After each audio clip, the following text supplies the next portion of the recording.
दुर्मुख्यब्दे तौलिशुक्लप्रथमे स्वातिभे शुभे प्रादुर्भूतं गुरुं वन्दे श्रीमन्नारायणं मुनिं नारायणार्य इति शेखरपादभक्तं गोपालदेशिकवराप्तसमस्तबोधं श्रीजानकीसचरणार्पितमानसाब्जं नारायणार्य इति वर्यमहं प्रपद्ये। काश्यपान्वयसञ्जातं नारायणपदाश्रितं श्रीमन्नारायणं वन्दे యతీశ్వరశ్రియాజుషం. ఈ సంవత్సరం శ్రావణ మాసం వచ్చి అప్పుడే 3 వారాలు దాటింది. 4వ వారంలోకి అడుగుపెట్టాం. శ్రావణ మాసం అనగానే సాధారణంగా మనమందరం కూడా ఆ శ్రీదేవి యొక్క అనుగ్రహ వీక్షణా తరంగాలు మనందరి మీద ప్రసరింపజేయాలని ప్రార్థిస్తూ ఉంటాం. ఈ శ్రావణ మాసం అంతా శ్రావణ మాసం అనే కాదు, 365 రోజులు సర్వకాల సర్వావస్థల యందు కూడా అమ్మ కటాక్ష వీక్షణాల కోసం పరితపించని జీవులు ఉండరు. ఈ లోకమనే కాదు, పైలోకాలలో కూడా బ్రహ్మాది దేవతలు కూడా అమ్మ యొక్క అనుగ్రహం కోసం పరితపించేటటువంటి వాళ్ళే.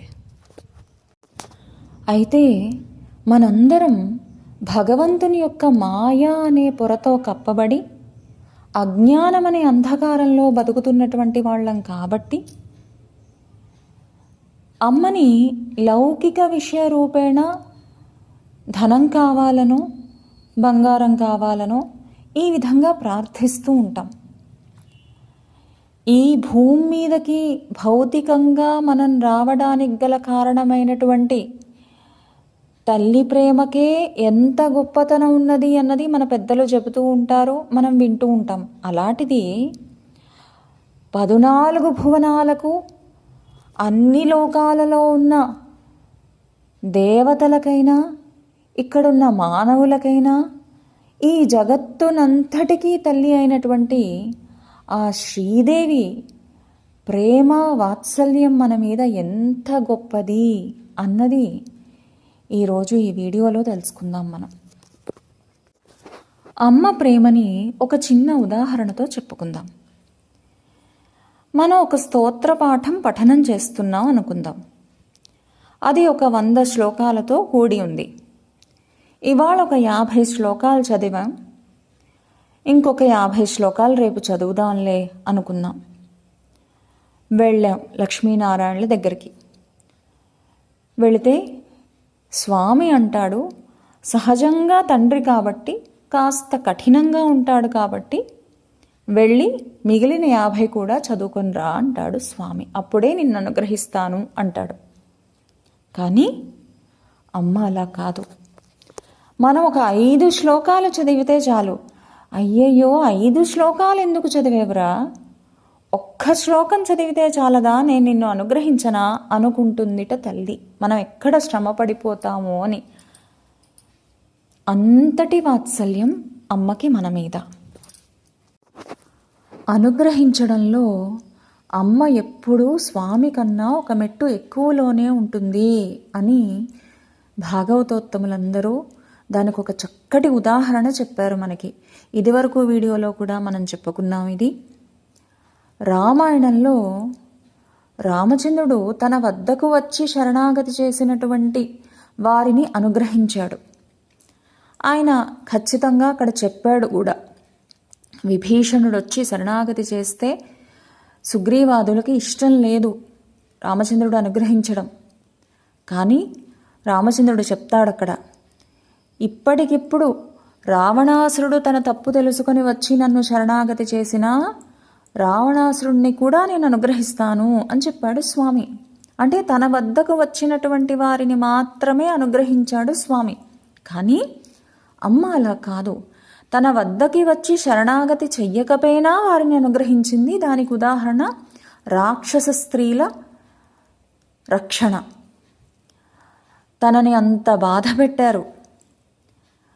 హనుమంతుడొచ్చి, అమ్మా నాకు ఒక్క నిమిషం టైం ఇవ్వు, వీళ్ళందరినీ బాధ పెడతానన్నాడు. కానీ అమ్మ చెప్పింది తప్పు, వారిని అస్సలు బాధ పెట్టేటటువంటి అర్హత మనకి లేదు. ఎందుకంటే వారు వారి కార్యాన్ని నిర్వర్తించారు, వాళ్ళ ప్రభువులు చెప్పినటువంటి కార్యాన్ని వారు చేశారు, అంతేగాని వారి తప్పేమీ లేదు అని అమ్మ వాళ్ళని అనుగ్రహించింది, వాళ్ళు శరణాగతి చెయ్యకపోయినా. అందుకు అమ్మ ఎప్పుడూ కూడా స్వామి కన్నా ఒక మెట్టు ఎక్కువలోనే ఉంది. అలాగే ఇంకొక ఉదాహరణ, అమ్మని బాధ పెట్టినటువంటి కాకాసురుడు దేవతలు పంపిస్తారు స్వామికి ఏ విధంగా కోపం తెప్పించాలి రావణాసుడి మీద అని పరీక్ష చేయడం కోసం కాకాసురుణ్ణి పంపిస్తారు. ఆ కాకాసురుడు వచ్చి అమ్మ వక్షస్థలం మీద గీరిన రామచంద్రుడికి ఎక్కడ నిద్రాభంగం కలుగుతుందో అని ఆమె ఓర్చుకుంది పాపం.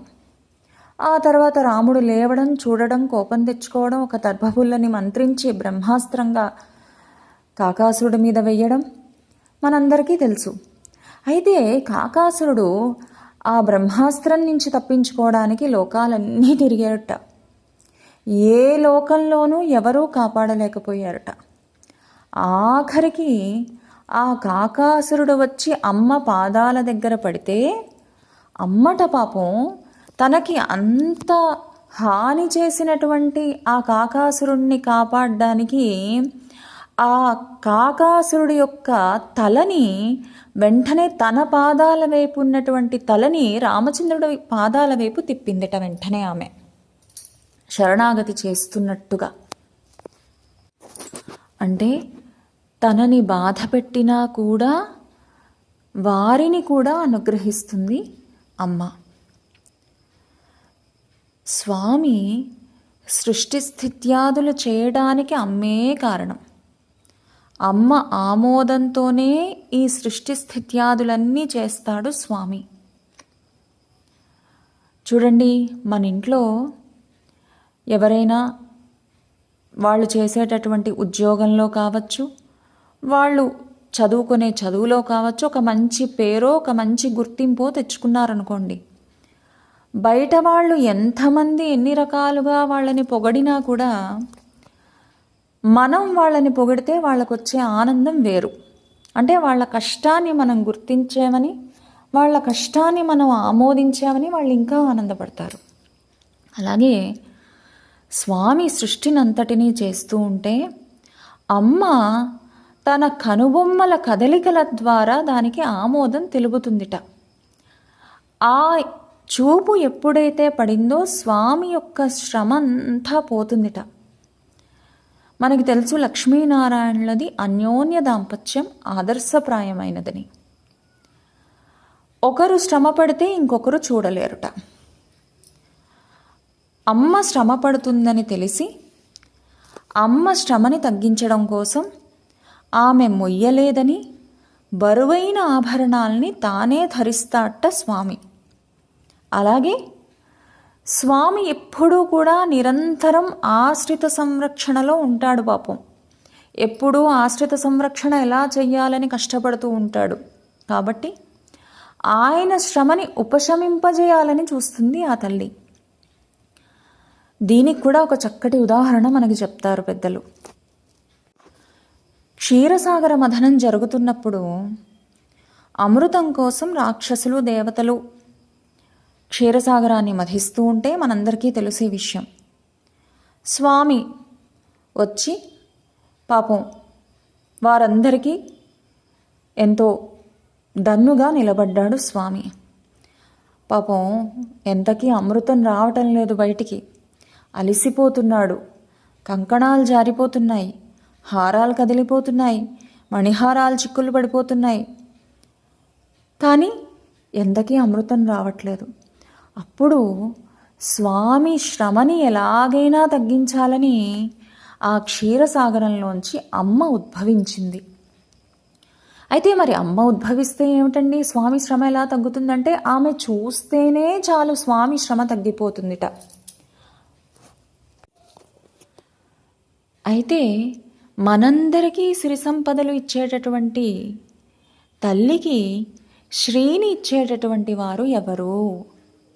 శ్రీకి శ్రీని ఇచ్చేటటువంటి వారు ఎవరు? మనం ఇక్కడ విష్ణు సహస్రనామంలో 65వ శ్లోకం చూడాలి ఒకసారి. శ్రీదః శ్రీసః శ్రీనివాసః శ్రీనిధిః శ్రీవిభావనః శ్రీధరః శ్రీకరః శ్రేయః శ్రీమాన్ లోకత్రయాశ్రయః. ఇందులో శ్రీదః అనే నామాన్ని చెప్తున్నారు మనకి మొట్టమొదట. అంటే అందరికీ సంపదలు ఇచ్చేది ఆమె అయితే ఆ శ్రీకి శ్రీని ఇచ్చేటటువంటి వాడు హరి. ఏమిటిస్తాడు? ఏమిటా సంపద? ప్రేమ అనేటటువంటి శ్రీకి ఇస్తాడు స్వామి. హరి అంటే ఏమిటండి? హరించేవాడు. ఏమిటి హరిస్తాడు? మన పాపాల్ని హరిస్తాడు, ఆమె మనస్సుని హరించాడు అని 2 రకాలుగా చెప్తారు. మన పాపాలన్నిటినీ హరించి మనకి మోక్షాన్ని కల్పించేటటువంటి వాడు. మరి ఆమెకో ఆమె మనస్సుని హరించినటువంటి వాడు. అందుకే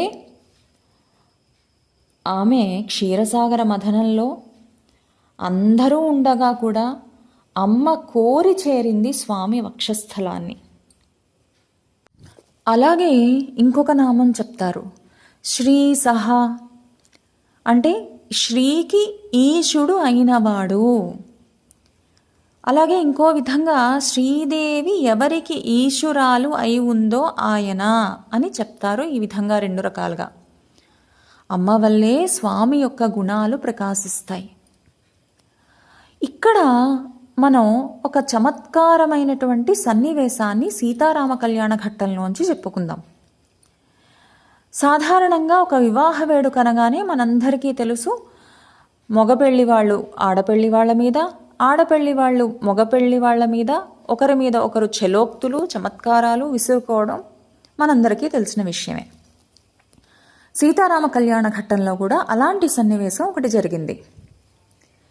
అదేమిటంటే రామచంద్రుడి తరఫు వాళ్ళు ఈ విధంగా అంటున్నారట, మా రామచంద్రుణ్ణి చూడాలంటే మీ సీతాదేవికి 1000 కళ్ళు కావాలి అన్నారట. మరి మనం ఊరుకుంటామా? సీతాదేవి చెలికత్తలన్నారట, నిజమేనండి, మీ రామచంద్రుణ్ణి చూడాలంటే మా సీతాదేవికి 1000 కళ్ళు కావాలి. ఏముంది, 1000 కళ్ళతో ఆపాదమస్తకం చూసేస్తుంది.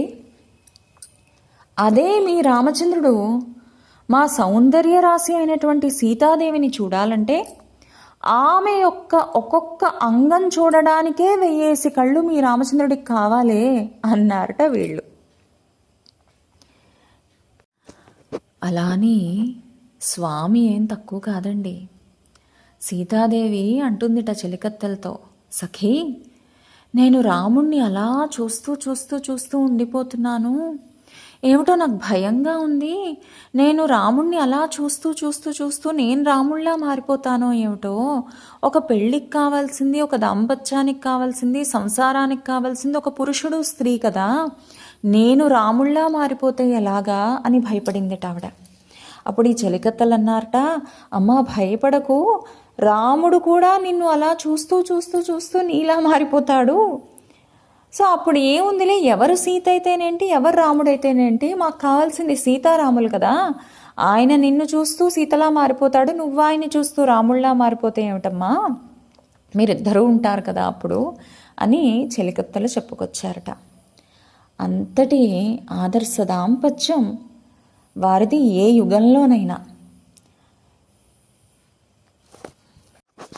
ఇలా ఎన్ని విధాలుగా అమ్మ గుణానువర్ణన చేసుకున్నప్పటికీ కూడా తనివి తీరంది.